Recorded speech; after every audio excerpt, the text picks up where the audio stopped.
a Jewish beauty, a brand new queen, plot to kill the king, and a selfless purpose. All today on the Bible in 1 year with the preacher's husband. Today we're going through the book of Esther, chapters 1 through 5, and tomorrow we're going to go through Esther, chapter 6 through chapter 10 and finish off the book. So, as always with a new book, we start out with a little bit of intro. Let's dig into that.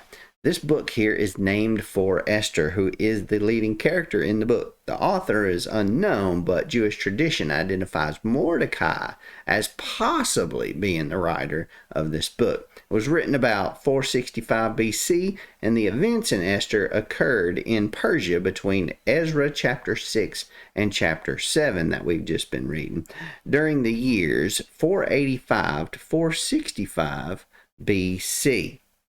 Now, Esther was this beautiful Jewish girl that was selected by the Persian king Ahasuerus, or Xerxes I, to become his new queen and save the Jews from Haman's wicked plot. So her relative Mordecai established the yearly Jewish feast of Purim. So that's where that feast came from. So without any further ado and any further spoilers, let's jump into chapter 1. Now this is not Queen Esther. This is Queen Vashti. Esther is not quite the queen yet. So we're going to get to a little bit of history yet for just a minute, and then we're going to tell the story today. Ahasuerus is the Hebrew name for King Xerxes, of course, who ruled from 486 to 465 BC. He's mentioned only in two other times in the Old Testament, and that is in Ezra chapter 4, verse 6, and Daniel chapter 9, verse 1. I believe there's another guy with that name, but that's a different dude when it's mentioned in the other spots. Chapter 1 of Esther is set in the fortress of Susa. So here we are, not the town of Susa, but the fortress. And we get to verses 3 and 4. And in the third year of the king, probably around 483 BC, there occurred this first of 10 feasts that are recorded in the book of Esther. Now, these feasts are important because they're important to the structure and the theme markers along the way in the book. But here the word feast is derived from the Hebrew verb shetha, which actually means to drink, not to eat. And these feasts were more of a drinking party or a bout with lots of wine as opposed to a meal. So there's way more alcohol here than there was food. So keep that in mind as we go through this. So we get to verse 5 through 8 and we come across this second banquet. But the first banquet was for the nobility. The second banquet was for the citizenry. And according to the royal decree, each guest could drink as much as he or she desired and was, or actually he desired and was capable of holding down, since there were no restrictions and no restraints. And then there's this third feast. The third feast was given by Queen Vashti here that you see. And it was only for the women. So that's why I said only he in that second one, because the she's were over here at this third banquet having that one. So 3 banquets down, we get to verse 10. And now let's tell the story a little bit. Now on the 7th day, when the king was feeling really good from the wine, so he'd been partying for 7 days here, right? He decides he's going to call his eunuchs, 7 of them, and say, y'all go get the queen, bring her to me. I want to see her and her crown. But the queen, Vashti, refused to come and see the king. The king got mad. He was pretty ticked off. So he calls his wise men together and says, look, she has not done what I told her to. She refuses to come when I tell her to come. What should I do? And these wise men get together and they talk. And they say, you know what? Queen Vashti has wronged not only the king, but all the officials and all the people who are in every one of your provinces.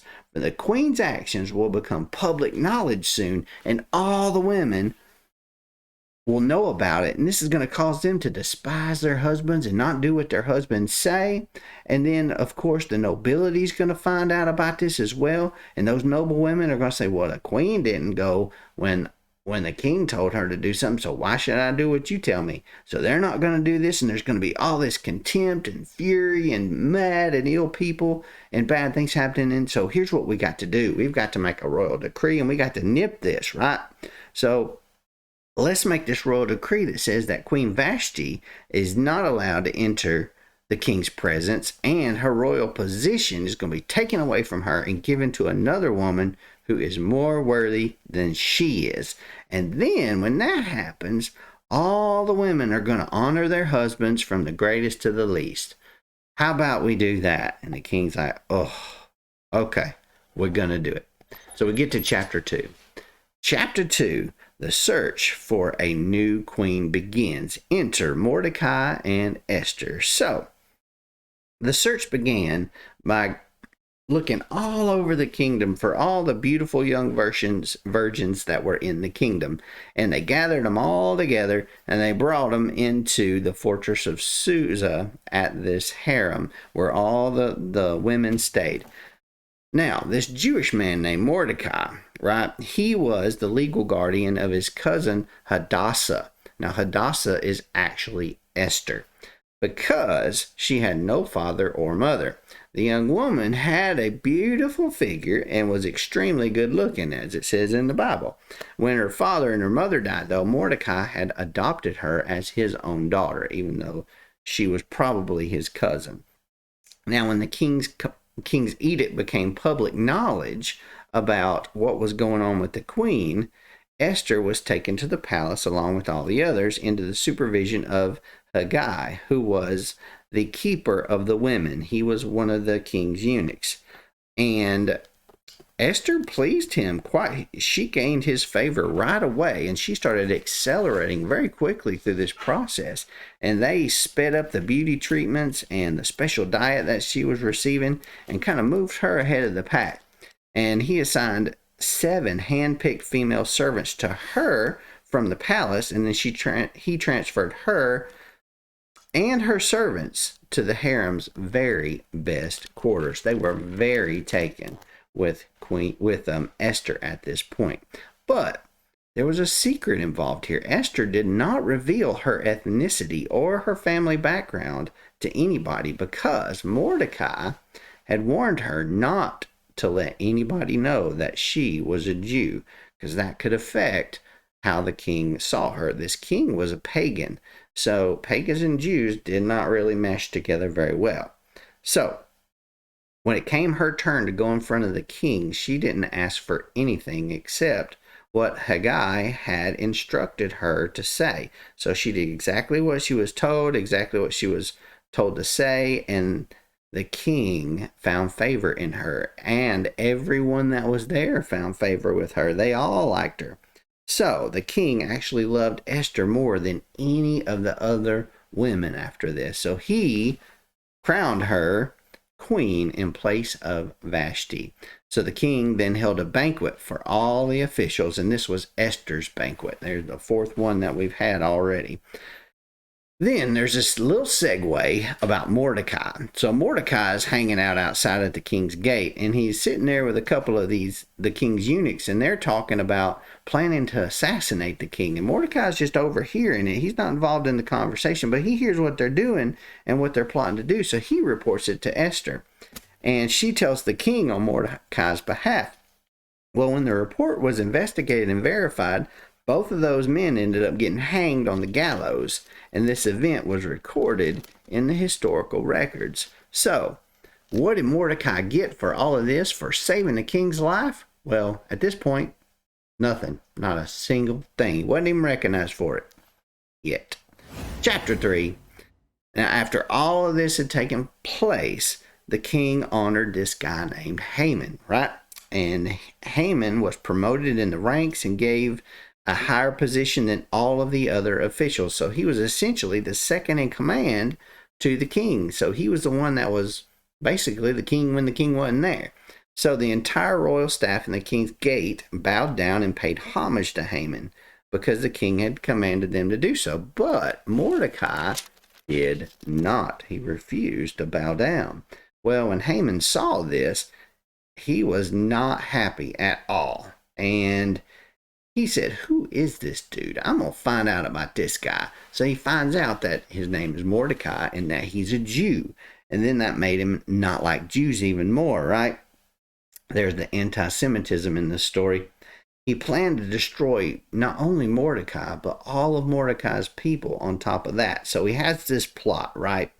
So Haman informed the king that there's this one ethnic group that's scattered around in all of your provinces. They're in every one of your provinces, and here's what they're doing. They're keeping themselves separate from others. Their laws are different from everyone else. They're not obeying your laws. They're going by their own laws. And it's not in your best interest to tolerate this. This is bad stuff. So the king removes his signet ring from his finger, gives it to Haman, and says, look, I know this is going to cost some money. It's going to be 375 tons of silver, right? Like Haman told him.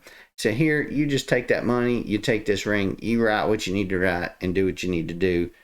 Put my stamp on it. So the royal scribes were summoned, and Haman had them write this decree that was sealed with the signet. And this decree was basically saying that we're going to get rid of, kill all of the Jews, all of them. Going to kill them all, women, children, all of them, men. They're all going to be killed.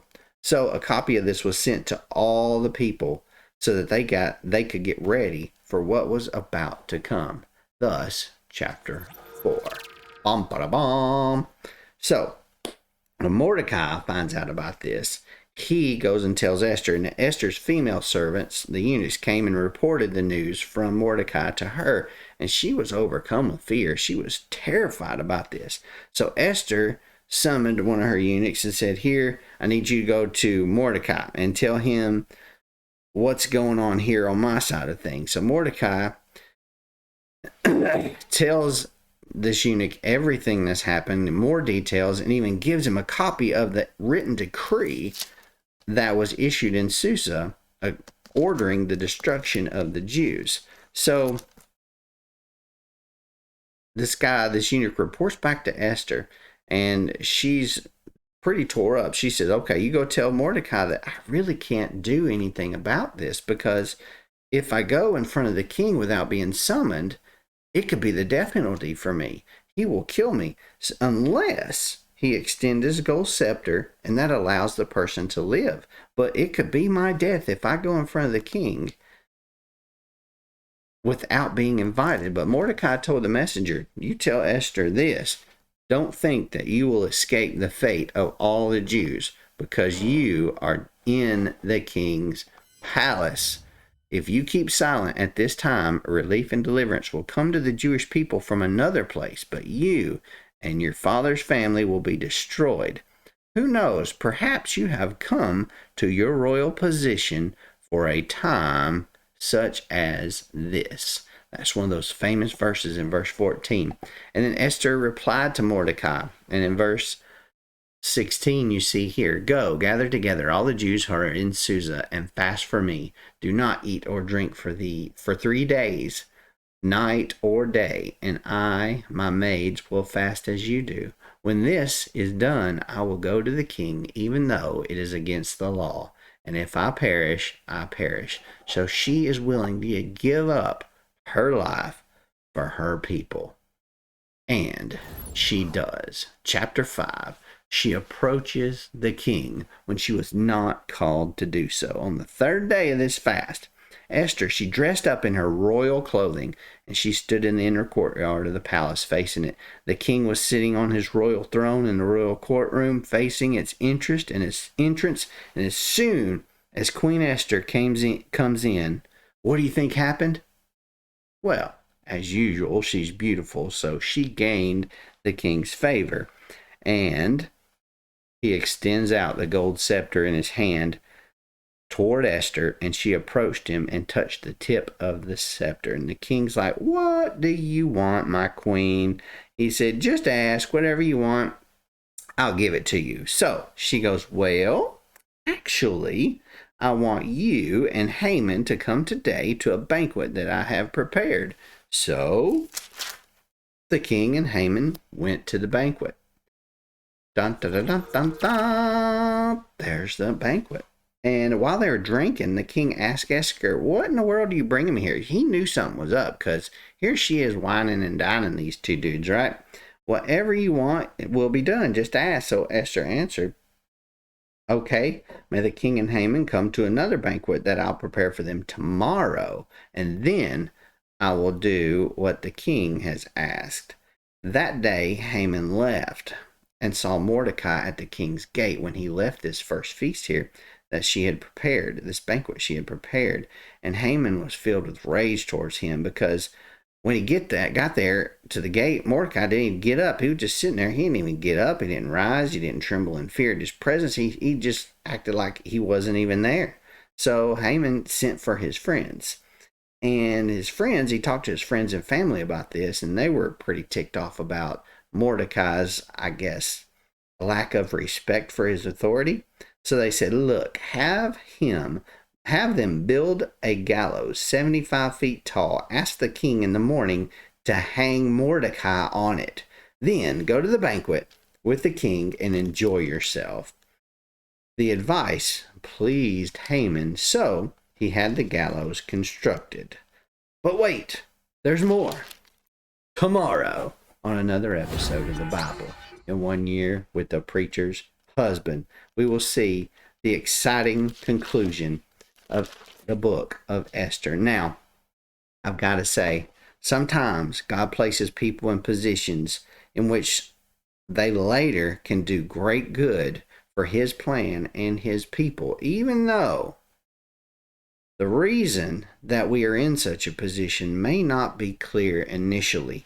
Just like Queen Esther, she was not sure why she was placed in this position, but now she's starting to realize. And sacrificing one's own needs, even life, for the good of others is one way that believers like you and me can show that we are following the example of Jesus. Now, I hope this has helped you in your studies. If it has, click that like button, subscribe button. Of course, click the little jingle bell so you can get notified the next time I upload a video, which will be tomorrow, for another episode of the Bible in 1 year with the preacher's husband. We'll see you then.